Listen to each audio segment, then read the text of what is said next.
थोड़ा धूप थी, अगर मौसम अच्छा।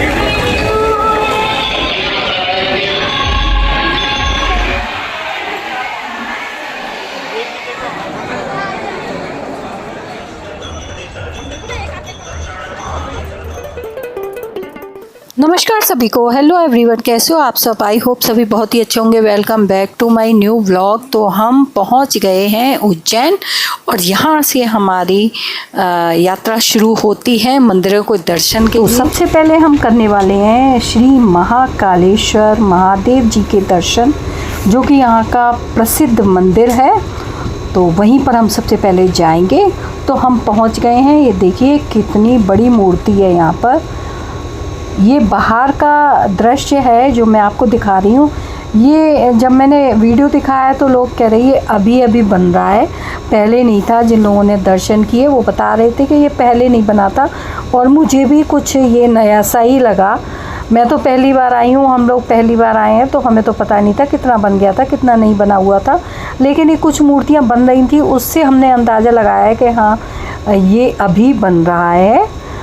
तो अब हम देखिए लाइन में खड़े हो गए थे और पहले बच्चों ने दर्शन कर लिए थे। देखिए कितनी लंबी लाइन है, फिर भी मतलब सफोकेशन नहीं है। लंबी लाइन भले ही है लेकिन इतनी भीड़ भाड़ नहीं है कि आपाधापी हो और एक दूसरे के ऊपर गिर रहे हों, इतनी भीड़ नहीं है। तो ये बाहर का दृश्य है। हम लोग इंतज़ार कर रहे थे कि बच्चे आ जाएं फिर हम लोग जाएं दर्शन के लिए, क्योंकि यहाँ पर ना मोबाइल वगैरह सब जमा हो रहे थे और बैग वगैरह सब जमा हो रहे थे। उसमें लंबी लाइन थी, तो उसमें बहुत देर बाद हमारा नंबर आता। अब देखिए बच्चे आ गए हैं। हनु को देखो माला मिली है बेलपत्र की। अब बच्चे दर्शन करने के आ गए हैं, तो अब हम जाएंगे। हम भी कर आए हैं दर्शन। अब हम यहाँ बैठे हैं पंखे के नीचे, क्योंकि बाहर बहुत गर्मी लग रही थी। इतना बड़ा पंखा मैंने तो अपनी ज़िंदगी में पहली बार देखा, और इतनी तेज़ हवा दे रहा था और इतनी ठंडक थी ना। यहाँ पर देखिए सबके कपड़े उड़ रहे हैं, इतनी तेज़ हवा, मेरे बाल भी उड़ रहे हैं, इतनी तेज़ हवा दे रहा था ये। और बहुत अच्छा लग रहा था यहाँ बैठने में, लेकिन ज़्यादा देर बैठने नहीं दिया। उन्होंने कहा उठो उठो, क्योंकि भीड़ बढ़ रही थी ना। फिर सभी लोग ज़्यादातर यहीं पे बैठे रहेंगे तो फिर जाएंगे नहीं, आराम से शाम को जाएंगे तो काफ़ी फिर भर जाता है। एक इंसान तो पता है वो बुज़ुर्ग व्यक्ति थे ना, वो तो यहाँ पर सो ही गए, दोनों हस्बैंड वाइफ। तो फिर उनको जगाया तो मैंने मना करी, जगाओ मत, सो लेने दो। लेकिन उनका रूल होगा कुछ। ये देखिए सामने कितनी बड़ी मूर्ति दिखाई दे रही है, तो उन्होंने उन्हें भी जगाकर भेज दिया कि अब आप दर्शन कर लिए तो अब आप जाओ, नहीं तो भीड़ ज़्यादा बढ़ जाएगी। फिर यहाँ का डिसिप्लिन अच्छा था, तभी भीड़ कम थी। और भीड़ थी भी लेकिन मैनेजमेंट अच्छा था, सो पता नहीं चल पाया मंदिर में हमने कब दर्शन कर लिए, और बहुत अच्छे से दर्शन हो गए, कोई दिक्कत नहीं हुई। तो मैनेजमेंट की तारीफ़ की जाए उतनी कम है जितनी करी जाए। तो यहाँ देखिए काफ़ी सारे पिलर्स वगैरह भी बन गए थे और यहाँ पर भी काम चल रहा था। अब हम लोग जा रहे हैं। धूप इतनी तेज़ थी ना कि पैर जले जा रहे थे, क्योंकि नंगे पैर ही हम लोग आए थे। लेकिन इसमें पूरी सुविधा थी, बीच बीच में मैट बिछा रखी थी जो कि पैर जलने से बचाए, और वो मैट ना गीली भी कर रखी थी जिससे थोड़ी ठंडक पैरों में लग जाए। और हमारे पैर जो तपते हुए रहते हैं ना, जल जाते हैं, तो एकदम से हमें मैट पे आ जाएंगे हम तो हमारे पैरों को एकदम ठंडक मिलती है। तो काफ़ी जगह तो ऐसा होता है कि मैट नहीं थी, क्योंकि मंदिर के अंदर तक तो नहीं जा सकती ना। तो उसके बाहर आते ही बहुत तेज़ धूप थी, तो थोड़ा सा पैदल चलना पड़ा जो धूप में। तो चलिए कोई बात नहीं, भगवान जी के दर्शन ऐसे ही थोड़ी मिल जाते हैं, थोड़ी तो तपस्या करनी ही पड़ती है ना। तो वही हमारे साथ हुआ, हमने भी बहुत तपस्या के साथ ही भगवान जी के दर्शन किए। तो ये मैं वीडियो पोस्ट कर रही हूँ। अब सावन का महीना लग गया है, तो मुझे इस मंदिर को देखते हुए बहुत ही ज़्यादा अच्छा लग रहा है। ऐसा लग रहा है सावन के महीने में मैंने उज्जैन महाकाल मंदिर के दर्शन किए हैं। ये देखिए कितनी बड़ी बड़ी मूर्तियाँ हैं और कितनी खूबसूरत मूर्तियाँ हैं, एकदम सोने जैसी चमक रही हैं। और अभी और भी बन रही थी, जैसा कि मैंने आपको पहले ही बताया था। ये देखिए ये नृत्य करते हुए भगवान शिव जी की मूर्ति है। अब आगे चलते हैं, क्योंकि धूप बहुत तेज़ थी इसलिए मैं अच्छे से वीडियो नहीं बना पाई, लेकिन फिर भी मैंने इतनी बना ली कि आपको सब समझ में आ जाएगा। तो देखिए हम सब लोग बिना चप्पल के थे और मंदिरों में तो बिना चप्पल के ही आते हैं, लेकिन कुछ लोग थे चप्पल पहने हुए थे, शायद उन्होंने यहाँ पर पहन ली हो, यहाँ रखी हो। कुछ लोग यहाँ भी बैठे हुए थे, आराम कर रहे थे। यहाँ शेड थी तो हरियाली थी, तो यहाँ भी बहुत अच्छी हवा लग रही थी। लेकिन हमें जाना था तो फिर हम यहाँ कितनी देर बैठे रहते, क्योंकि खाली पेट आए थे ना, बिना कुछ खाए पिए। तो हमने सोचा था मंदिर के दर्शन करने के बाद ही मैं तो कुछ खाऊंगी, जब मंदिर के दर्शन कर लूँगी। तो मैंने तो यही सोचा था। तो मुझे भूख भी लग रही थी, तो हमने कहा चलो चलते हैं। और पता है क्या हुआ, हम यहाँ पर ना मंदिर में एग्ज़िट का रास्ता भूल गए। तो हम मंदिर में ही चक्कर लगाते रहे, 1-2 चक्कर तो हमारे फालतू में ही लग गए। तो फिर बाद में पता चला कि वापस फिर हमें उतना ही लौट के जाना है जहाँ पर एग्ज़िट है। तो हम वापस उतना ही लौट के गए, तब हमें बाहर निकलने का रास्ता मिला।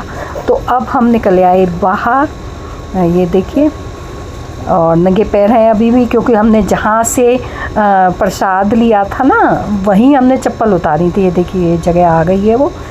अब यहाँ आके थोड़ा रिलैक्स हुआ। अब हमें लगी आई थी भूख, तो हमने रेस्टोरेंट में बैठ के हमने खाना खाया, अपने मनपसंद चीज़ें मंगाई, जिसको जो चाहिए था वो मंगाया मेन्यू में सेलेक्ट करके।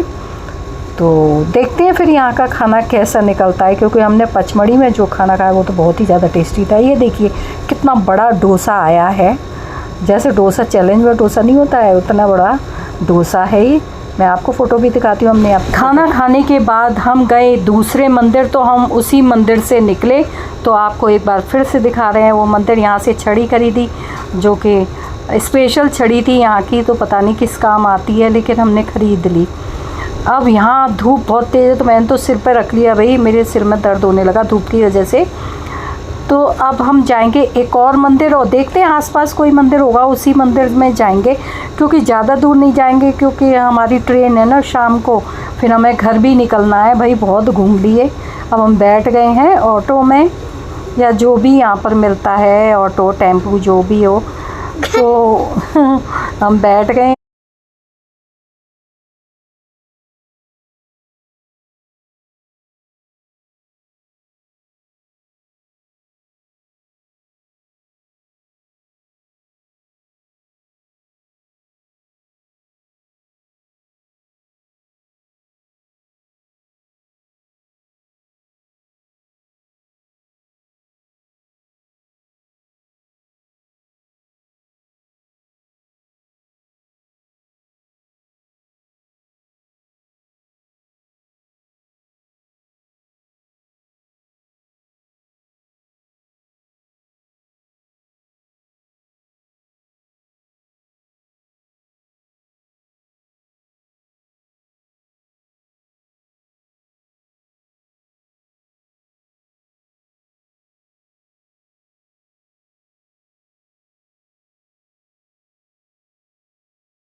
भैया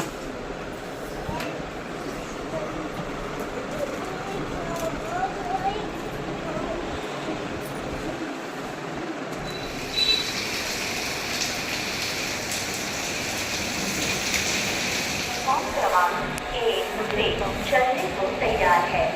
हम आपकी सफल, सुखद एवं मंगलमय यात्रा की कामना